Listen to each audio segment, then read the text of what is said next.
നിലമ്പൂർ ഉപതെരഞ്ഞെടുപ്പ് വിലയിരുത്താൻ സിപിഐഎം സംസ്ഥാന സെക്രട്ടേറിയറ്റ് യോഗം ഇന്ന്. അടിയന്തരാവസ്ഥക്കാലത്ത് RSSുമായി കൂട്ടുചേർന്നിട്ടുണ്ടെന്ന് സംസ്ഥാന സെക്രട്ടറി MV ഗോവിന്ദന്റെ പ്രതികരണവും രാജ്ഭവനിലെ ഭാരതാംബ വിവാദവും ചർച്ചയായേക്കും. ശ്രീജിത്ത് വിശദാംശങ്ങളുമായി.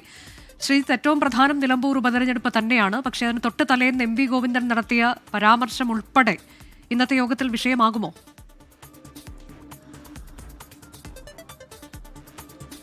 അനുജ, CPIഎമ്മിന്റെ വെള്ളിയാഴ്ചകളിൽ നടക്കുന്ന പതിവ് സെക്രട്ടറി യോഗമാണ് ഇന്ന് ചേരുന്നത്. എന്നാൽ നിലമ്പൂർ ഉപതെരഞ്ഞെടുപ്പിന്റെ വോട്ടെടുപ്പ് കഴിഞ്ഞ പശ്ചാത്തലത്തിൽ ഇതുമായി ബന്ധപ്പെട്ട കാര്യങ്ങൾ ചർച്ചയ്ക്ക് വരും. ഒപ്പം തന്നെ നിലമ്പൂർ ഉപതെരഞ്ഞെടുപ്പിൽ വോട്ടർമാരെ സ്വാധീനിച്ചുവെന്ന് CPIഎം നേതൃത്വം ആശങ്കപ്പെടുന്ന MV ഗോവിന്ദന്റെ പ്രസ്താവനയും സ്വാഭാവികമായും ചർച്ചയ്ക്ക് വരാൻ സാധ്യതയുണ്ട്. MV ഗോവിന്ദന്റെ RSSുമായി കൂട്ടുചേർന്നിട്ടുണ്ടെന്ന പ്രസ്താവനയെ മുഖ്യമന്ത്രി പരസ്യമായി തിരുത്തിയിരുന്നു. അതുകൊണ്ട് തന്നെ ഈ പ്രസ്താവനയുടെ പേരിൽ വിമർശനത്തിനുള്ള സാധ്യതയുണ്ട്.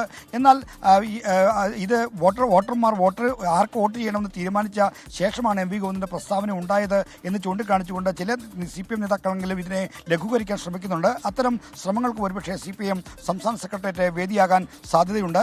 ഇതോടൊപ്പം തന്നെ ഈ രാജ്ഭവനുമായി ബന്ധപ്പെട്ട ഭാരതാംബ വിവാദം മൂർച്ഛിക്കുന്ന സാഹചര്യവും ഇന്നത്തെ സെക്രട്ടറി യോഗം വിലയിരുത്താൻ സാധ്യതയുണ്ട്. ശരി, CPIഎം സംസ്ഥാന സെക്രട്ടേറിയറ്റ് യോഗം ഇന്ന്. നിലമ്പൂർ ഉപതെരഞ്ഞെടുപ്പിനൊപ്പം മറ്റ് പ്രധാനപ്പെട്ട ചില വിഷയങ്ങൾ കൂടി ചർച്ചയാകാൻ സാധ്യതയുണ്ട് എന്നതാണ് ശ്രീജിത്ത് നൽകിയ വിവരം.